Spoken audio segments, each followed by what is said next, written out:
Hi guys, আমি মৌমিতা। তো আজ সকালবেলার ব্রেকফাস্টে কি খাবো ভাবনা চিন্তা করতেই ভাবলাম আজকে এমন কিছু একটা বানাবো যেটা আমরা প্রত্যেকেই ছোটোবেলায় টিফিনে একবার হলেও খেয়েছি।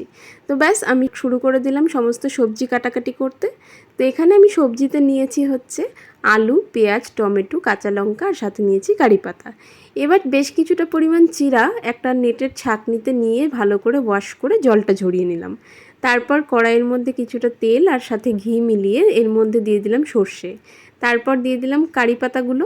এবার এর মধ্যে ছেড়ে দিলাম আলুগুলো দিয়ে একটু নাড়াচাড়া করে তার মধ্যে দিয়ে দেবো হচ্ছে ওই পেঁয়াজগুলো দিয়ে হালকা ভাজা করতেই দিয়ে দিলাম টমেটো, লঙ্কা, সাথে লবণ আর সাথে হলুদ দিয়ে দিলাম। এবার এই সমস্তটাকে ভালো করে মিশিয়ে একটু নাড়াচাড়া করে একটু ভাজা ভাজা হতেই দিয়ে দিলাম চিনিটা যতক্ষণ না গলছে ততক্ষণ নাড়াচাড়া করে এর মধ্যে দিয়ে দিলাম ওই চিড়েগুলো দিয়ে এটাকে ভালো করে মিশিয়ে নেব, তবে বেশি ভাজবো না, নাহলে চিড়াটা শক্ত হয়ে যাবে। ব্যাস, এবার এটা সার্ভ করে নেব আর তৈরি হয়ে গেল আমাদের সেই ছোটোবেলার টিফিনের চিড়ের পোলাও।